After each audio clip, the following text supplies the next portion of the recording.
Hello again, this is Professor Capco. I wanted to talk to you about some more ideas and preparations for the new year. And I also want to find out from you what your plans are for the new year. But first, I want to say, I believe something wonderful is about to happen for you. So be on the lookout for it. And now, back to the video. Alright, I did a video yesterday talking about the new way I had planned to eat for 2024, and that is a subject that is sometimes controversial because some people think that you should be vegan or whatever. So whatever works for you, that's fine. I just wanted to discuss how I plan to eat, and that was, I had mentioned I'm going to be carnivore for 24. Now, this video I'm going to talk a little bit about finances, and how I plan to improve and for myself and my family, and maybe some ideas for you as well. One thing that I believe that will help you, and I always find that it helps me stay on track, is to make a budget, make a monthly budget for your spending. Now, I know that sounds like a drag, and it sounds like it's pointless, but it's not. It really is. Like anything, when you focus on it, you're able to improve it. And that's one reason why, if you focus on how you're eating, a lot of times you'll improve the way you eat. You'll eat healthier.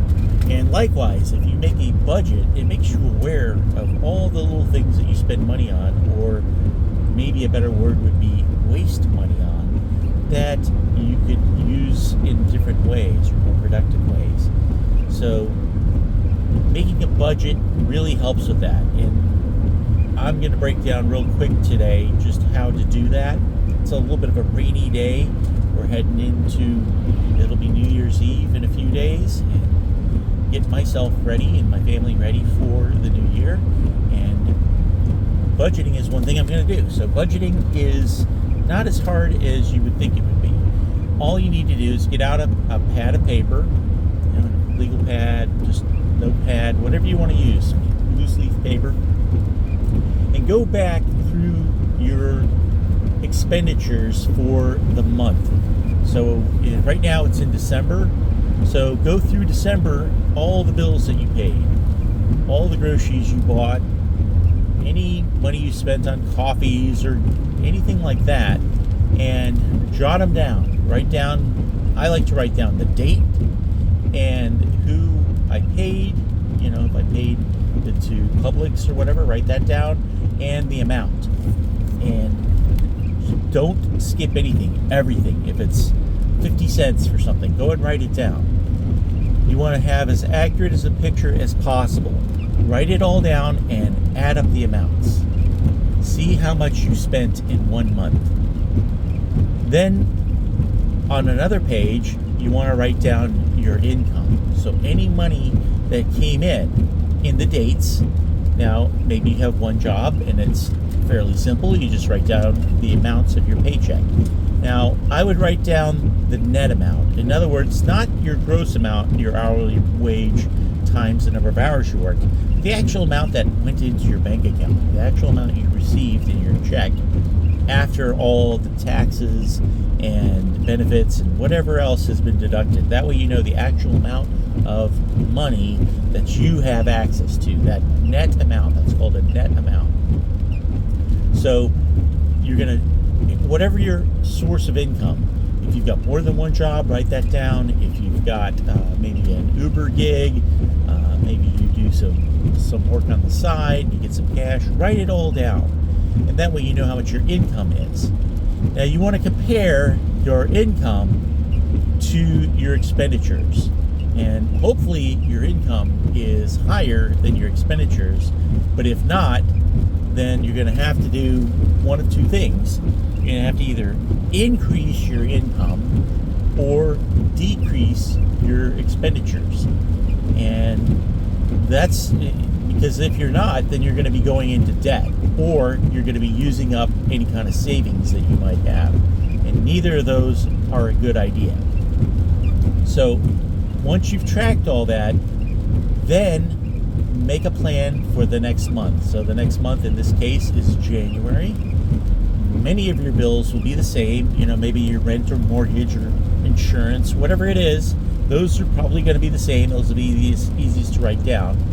And then some others you can estimate that they'll be similar, such as maybe your groceries and anything else that some things are going to be variable, such as maybe your electric bill, maybe your water bill. So you want to make an estimate of what that would be. It does not have to be perfect. One thing that people often stop when they're trying to do a budget is because they're trying to be perfect. There is no need to be perfect. We're just trying to focus and get an idea of where our money's going. So go ahead and jot those things down as an estimate. Now, my personal idea of this is I like to go on the high side. I like to estimate high because I get a dopamine hit when I spend less than I say I was going to spend. So if I say a certain bill is going to be $300 and it turns out to be $250, woohoo! I feel like I've got 50 extra bucks. Let me know if you feel that way. It just feels great. Thank you for the thumbs up. That's awesome. I appreciate it. That helps out the channel and helps me continue to bring you good content. But yes, so estimate on the high end, and that's the beauty of what I'm saying, to do your budget now using estimates from December, because there are numerous holidays in December. And I don't know if you've noticed that, but it's the holidays. And if you're like me, you spend a lot of extra money in December, either entertaining, buying gifts, buying a treat for yourself, just in general, buying decorations. That is a time that we spend a crazy amount of money. Maybe you don't, and good for you if that's the case, but I think in general, for most people, they spend a lot in December. So all your expenses are going to be extra high in December. That's a great baseline. Use those figures, and then when you do your January budget, if you're using those figures where, let's say your electric bill or your gas bill are extra high because it's cold, it'll be cold in December and January too, but let's say your food bill's extra high because you entertained, you had some dinners at your house for the holidays. Well, use that as your basis for your budget for January, and then most likely you'll come in below that and you'll feel like you've got extra money in your pocket. So use those numbers to base your budget. Figure out how much is coming in for January, because maybe it's different. Maybe you get a different pay rate. Maybe some of your benefits are more expensive in January, so you might need to make some adjustments. And if you don't have the exact amounts, that's okay. Make an estimate, and these things are not in stone. You can then make adjustments throughout the month and do the best you can to get it as close as possible and make those adjustments. And this will make you focus upon what you're spending money on and where you can cut. Maybe instead of buying something, you can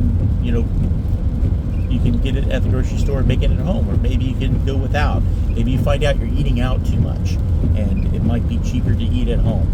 So these are some things you can do. And then once you get through January, you use all that information to base your February budget on, and you'll be getting closer and closer and more accurate. It may take you 3 or 4 months to get more accurate. It will never be perfect. You'll never be perfect. It's not perfect for big businesses when they budget for stuff. There's always things that are surprises and things that don't go as estimated. That's okay. The point of this is to focus and to try and improve your finances. So let me know what you're going to do to improve your finances. Put it down below. If you want to join me for this journey in improving our lives, please subscribe to the channel and hit the notification bell so you never miss a video. Plus, you can become a member for a small monthly amount. You can put that in your budget and just hit the join button, and it'll tell you your different options. Some of the options include early access to videos and including live sessions with me. where you can ask questions. And also, if you've got particular things you want me to make a video on, I can do that as well. So I'd love to have you join my membership and help this community grow, and we can improve our lives and the lives of our family. Please share this video with your friends. Thank you. Love you all.